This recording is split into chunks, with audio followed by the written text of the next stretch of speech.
is my 1996 Jeep Cherokee, strictly trail rig. I only use it to go trail riding in the woods, but I've had this for 2 years now. I don't know how many owners. I bought it in pretty pristine condition. As you can see now, there's dents in it way over there. There's different fenders. The front end is kind of busted up, but I did buy it with the tires on it, the lift already on it. I just did a few upgrades. This is the bumper that came on the Jeep when I bought it. I added these for flat towing it before I bought the trailer. I've added this here with the KC lights, that light bar, these awesome vent holes.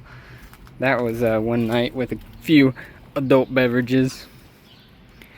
But I did, when I reinforced this bumper here, I had to do a lot more welding. And I added this plate here so that it actually had meat to grab to. Everything up front is pretty much factory with steering and the track bar. Besides, I did kind of upgrade this by welding more material onto it. You can see I've got that under it, and then I've got a plate. I don't know if you guys can tell, but there's a plate on top in this area. I did install the trail forged brace in the upper control arms, but other than that, it's pretty much all factory besides the lift. What else? Cut fenders, dents, sweet tires. These seem to hold up. I run about 23 in them and it rides pretty nice. I do have this piece cut and I had to re-weld this whole piece in because I screwed up on that part. I do have a chain holding my springs from flopping out. The shackle angle is terrible, but it rides pretty decent. Yeah, that's pretty much all I've really done to it. A transfer case, no transfer case drop or nothing. No slip yoke, eliminator, no through U-bolts, just the standard caps. Open front diff. Locker, lunchbox locker in the rear. I've got this bumper here that came off of eBay. It was an old DIY weld it yourself deal. And you can see here, yeah, it's all sorts of tweaked. But I only have 3 bolts on each side, and you can tell here it's been beat.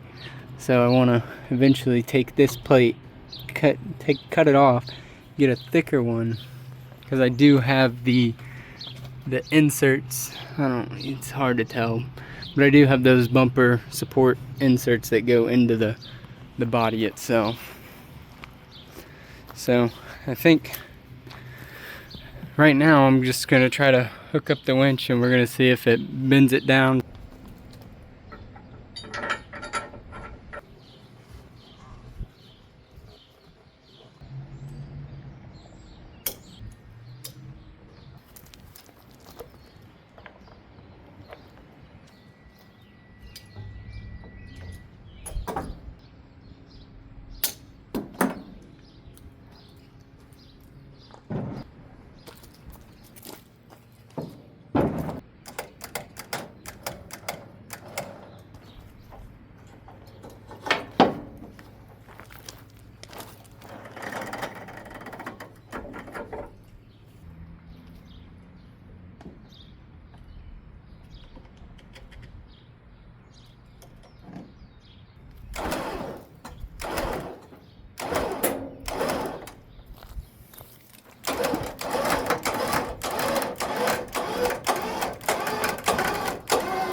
Now I can open the hatch, so.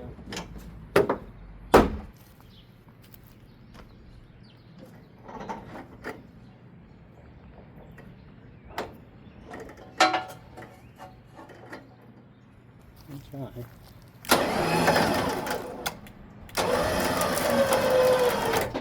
Hey, that did it.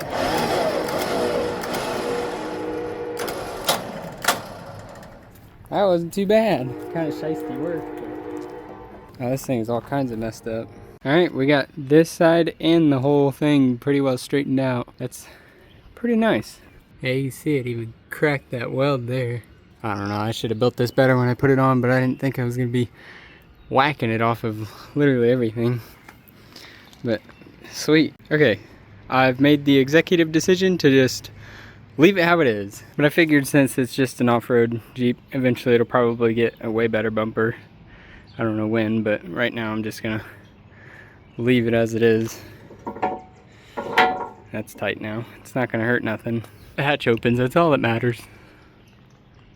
I think when it did bend, when I hit this part and it bent the whole hatch up, smashed it in, I think it might have busted the back side of this piece off because that's all crooked in there. So I don't know.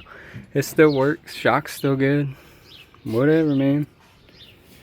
Alright, now that we got the hatch and the bumper situated out, we've got to remove these shocks and put them on here because this one, you can see, is blown out, which these shocks are actually newer than those. The other side looks fine. Let's get to taking those off. Golly. Snap the bolt. Clean off. Figures. Tool abusing. No, of course this one's starting to come loose. That's one shock. That's not looking good at all. Oh well. I got the one freed up. I just threw it in a vise, or not a vise, but pipe wrench. And we got to clean those threads up yet. I'm gonna get this one off real quick. All right, so I got the nut off the one that was extremely hard. This one's pretty easy, but those threads are absolutely tore up. So I'm gonna do the right thing and do the wrong thing and just try to run the nut back on with some lubricant and see if it cleans it up.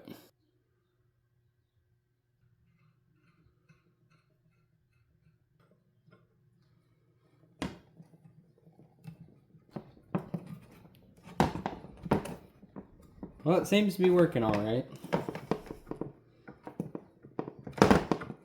All right, I think that'll do for that one. This one didn't clean up too bad. I don't have any bad thoughts about this one. Yeah, this one's being more difficult than the one that had shitty threads. I don't know, I guess we'll just call that good and see what happens. All right, now I'm not gonna footage any of this, but I'm just gonna unbolt those and put those in. So, pretty simple job. I do have to say that this purchase was probably one of the best purchases that has been made.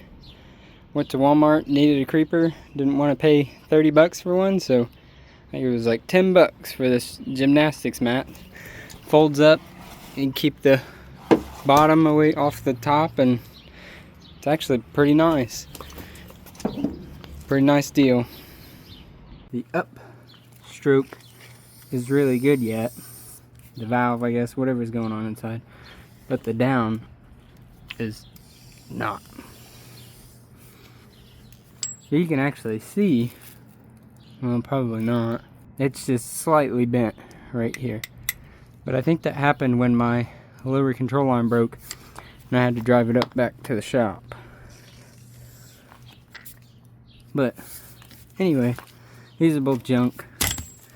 I honestly don't suggest buying Skyjacker shocks unless you're just going to be driving down the road, but still, even then, they didn't ride that good on my other Jeep, so whatever. We got these in, we just got to bolt them up at the bottom. The rods are up top, kind of weird. Alright, the sweet rough country shocks are in, so that part's done. We'll see what's what's next for. I am having trouble with the alternator, and then these hoses. Got some cuts in them. I think that one down there has been rubbing. That's all I can think of. As you can see, the fenders aren't obviously red, and I didn't do that on purpose, but these came off of my other Jeep. The fenders that were on here, I cut basically from here all the way over, so I knew I would have adequate clearance. But that was pretty stupid, so I needed new fenders for my black Jeep, put these on here, and then I'm gonna paint these red. But as you can see, I just cut it just to where it's just above the, but I've flexed it out in the rear, and I've had this thing squatting, and you can fit your finger in between the tire and the fender. So, but you can see that I've, well, it's worse on the other, yeah, here I've cut the, dragged it along the fender a few times. But we're gonna get these sanded up. I've got some 180 here. We're gonna just sand the light coat off and all the dust and dirt and that crap, and we're just gonna throw some red on it and call it good.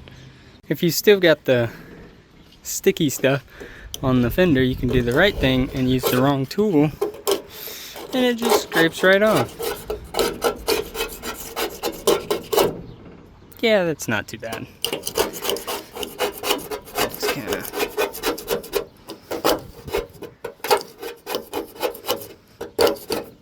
Yep, good as new. Newer than not so good. Alright, I've got the round taped off, not that any of that matters, but I just want a little bit cleaner of a line rather than splatter all over the other red, the old red. So I've got that side sanded, and I've got this side, the clear coat was on it, so I just kind of scuffed up the clear coat. I mean, it is what it is, and then I washed it off, and now it's dry, so we're gonna throw some paint.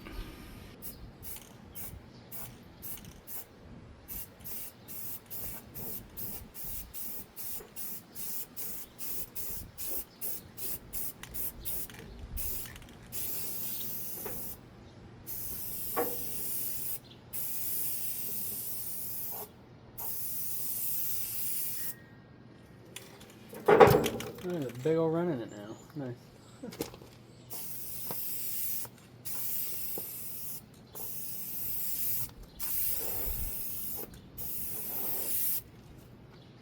Yeah, I guess I could just do this.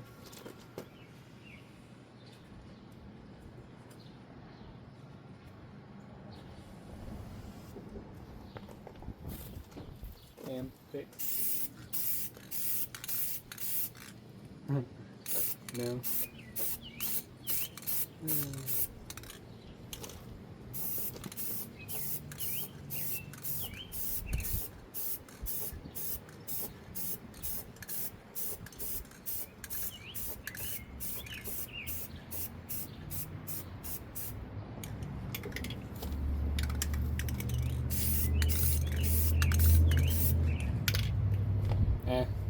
It'll be alright.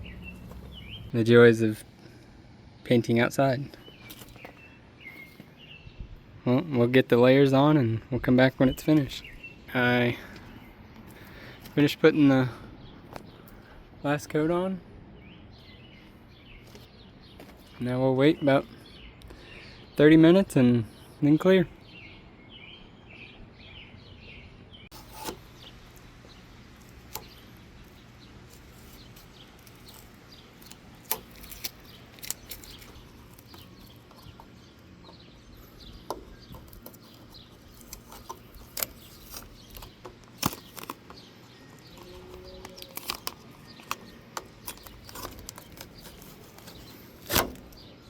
The paint job is done. It's definitely red, but it's not the best thing ever. There's a lot of runs in it, and I just did it quick. The humidity is like 49%, I think, so I mean, it's windy out. I really can't make it. I mean, it's a trail rig. It's a trail rig. It's fine. So we've got pretty much everything that we want to do to it done for now, so we're just basically waiting on the trip to go out to the new park. So we'll see if we get anything else done, but for now, this is it. Thanks.